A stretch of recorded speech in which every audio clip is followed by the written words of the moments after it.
ദൈവനാമത്തിന് മഹത്വമുണ്ടായിരിക്കട്ടെ. എല്ലാവർക്കും സ്നേഹവന്ദനം. വലിയ നോമ്പിൻ്റെ 33-ാമത്തെ ദിവസത്തിലേക്ക് എല്ലാവരെയും സ്നേഹത്തോടെ സ്വാഗതം ചെയ്യുന്നു. മനോഹരമായ ഒരു ചോദ്യത്തോടെ ഈ പ്രഭാതം നമുക്ക് ആരംഭിക്കാം. നിങ്ങളെ ഉപദ്രവിക്കുന്നവർക്ക് വേണ്ടി നിങ്ങൾ എപ്പോഴെങ്കിലും പ്രാർത്ഥിച്ചിട്ടുണ്ടോ?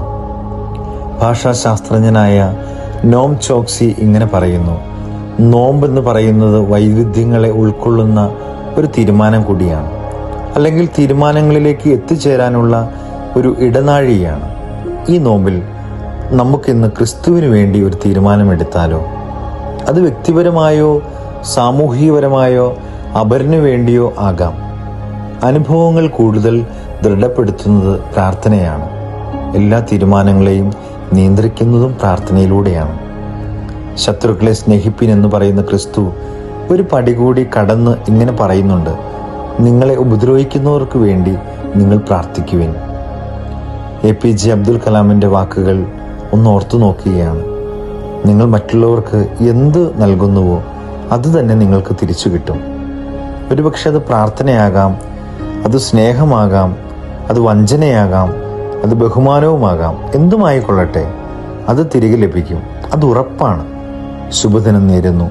ദൈവം നിങ്ങളെല്ലാവരെയും അനുഗ്രഹിക്കട്ടെ. ഒരു പ്രഭാതം കൂടി കാണുവാൻ ദൈവം നമുക്ക് ഭാഗ്യം നൽകി. ആ ദൈവത്തോട് നന്ദി പറയാം.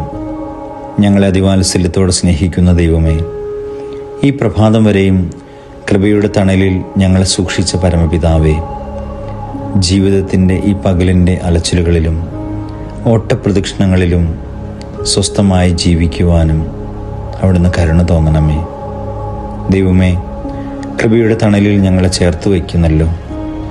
ഞങ്ങളുടെ ബലഹീനതകളെ ഒന്നും അവിടുന്ന് ഓർക്കരുതേ ദൈവമേ. ആഴമേറിയ കരുണയിൽ മാത്രം ഞങ്ങൾ ആശ്രയിക്കുന്നു. നൽകിയ എല്ലാ നന്മകൾക്കും ഒരിക്കൽ കൂടി ഞങ്ങൾ നന്ദി പറയുന്നു. പിതാവിൻ്റെയും പുത്രൻ്റെയും ജീവനുള്ള പരിശുദ്ധ റൂഹായുടെ നാമത്തിൽ തന്നെ ആമേൻ.